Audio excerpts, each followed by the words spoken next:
Հացի մեկնարկը, շնորհակալություն։ Շնորհակալ եմ։ Հարգելի գործընկերներ, ես նման որոշումը կարևոր եմ համարում նաև սոցիալ-հոգեբանական դիտանկյունից,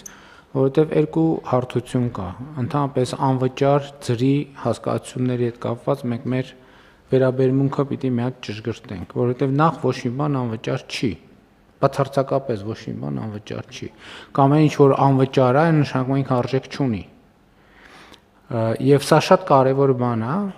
որ մենք հասկանանք, որ ցանկացած բանի համար կա վճար, ուղիղ այդ վճարը անուղղակի է, դա երկրորդ հարցն է, բայց ամեն ինչի համար, ցանկացած արդյունքի համար պետք է վճարել։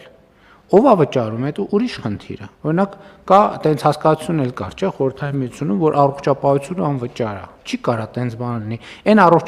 անվճար էր, դրա համար է վերջում չկար առողջապահություն, որովհետև գնում էին եւ այլ ձևերով էր վճարվում դա։ Որովհետև եթե ինքը անվճար է, նշանակում է ինքը առողջապահություն չի, որովհետև դա ոչ մի արժեք չունի ինքը իր մեջ։ Եվ երկրորդը, այդ ընկալումը, որ դե պետական գույք է, էլի։ Պետական գույքի նկատմամբ վերաբերմունք կա, այդ մենք միջև մենք նախորդ անգամ ես առիթ ունեցա խոսելու, թե մենք համայնքային եւ պետական գույքերի նկատմամբ ընդհանրապես մեր մոտ բան կա, տենց պետական գույք նշանակում է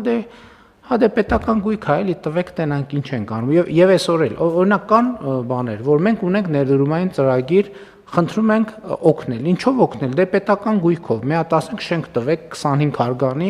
այնտեղ մենք ուզում ենք բան անենք, ներդրում անենք եւ ընկալումներն է, որ դե պետական գույք է, էլի մեկը ոչ մեկինը չի անտեր, ոչ մի բանի պետք չի եւ ցանկացած պետական գույք պետքա գնանշվի, որ մարդիկ հասկանան, որ դա արժեք ունի, որ ամեն ինչը ունի իր ծախսը, իր գինը, իր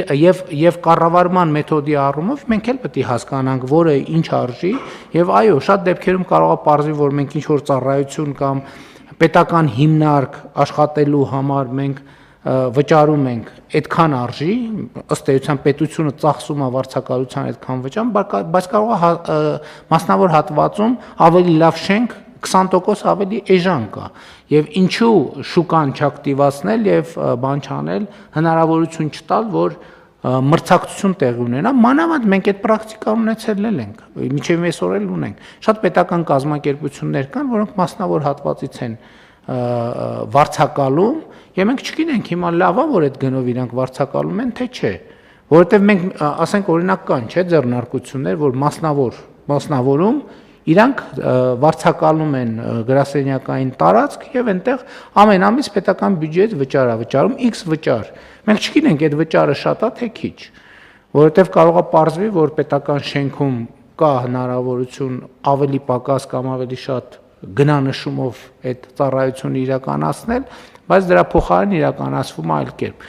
Էնպես որ կարծում եմ այո Իհարկե, էլի բարեփոխումա պետքա գնա, պետքա իր խնդրին հանդիպի, հասկանանք ոնց ենք այդ խնդրեմ լուծում կամ այդ խնդրեմը այդքան էլ մեծ խնդրեմ չի, բայց այս շատ կարևոր է նաև պետության եւ պետականության ընկալման տեսակետից, որ հասկանանք ամեն ինչը արժեք ունի, այն որ մենք այս աթոռների վրա նստած ենք, դա կոնկրետ արժեք ունի, գին ունի, կոնկրետ մենք մի ժամ այս աթոռի վրա նստելը կոնկրետ գին ունի եւ այդ գինը վճարվում է Եթե չվճարվի, X պահի աթոռը կկոտրվի, էլ չենք կարող նստենք, հասկանում եք։ Համեցեք Տիկին Անդրեաս։